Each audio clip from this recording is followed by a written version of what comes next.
Hey everybody, this is Dan the Man. This is going to be a real quick, just kind of like nitpick video.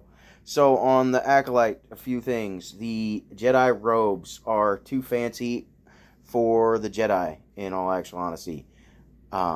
They should look pretty much like Mace Windu's robes, like Obi-Wan's robes in Phantom Menace, like Qui-Gon Jinn's robes in Phantom Menace, like Yoda's robes. That's how they should look. There's no reason why, even though this happens 100 years before the Phantom Menace and the Clone Wars and all that stuff, there's no reason why their robes are going to be all super fancy like that. Like, look at his example. In our world, Catholic monks, same kind of robes for the last several hundred years. Tibetan monks, same kind of robes for the last several hundred years.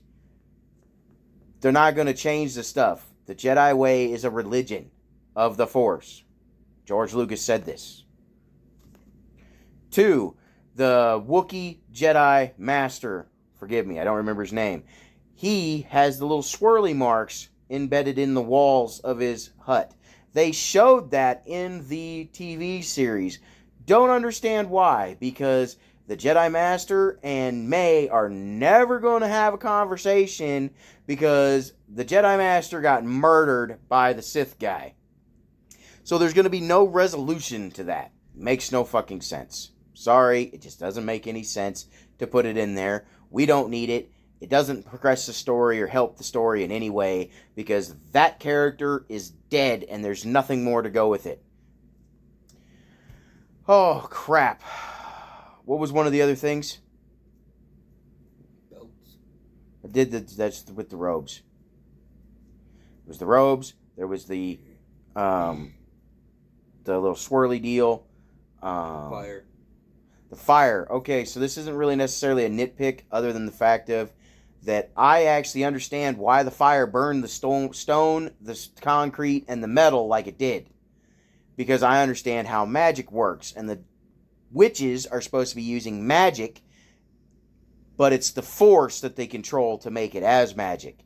So, quick rundown. When you make a spell, especially a very emotional spell, it can be super powerful. This girl, who doesn't know how to control herself, or how to use the Force and the magic the way it should be, she takes the spell book, because that was the little leather book she took. That is a witch's spell book. She takes that. She has a lot of hate, anger, fear, passion inside of her at that time, which creates a lot of energy for a spell. She takes the torch. She lights the spell book on fire, which is an act of also big magic here. She lights that on fire. It's on the first page. The first page is a fire spell. It's got a little fire symbol on the very first page. So she's looking at that as she does it. She lights it on fire. She drops it. She crashes the torch. The torch is full of really flammable liquid. The really flammable liquid, including with the power of the Force imbued into the flame, now makes the fire into a magical fire that starts burning literally everything. Because of what she was feeling and everything when she did it. Now, I know damn well that the writers of this show did not understand that when they did it.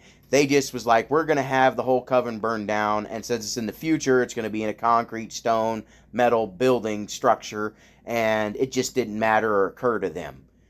I do know a way of justifying it, and that is the way that I just said. Was there anything else?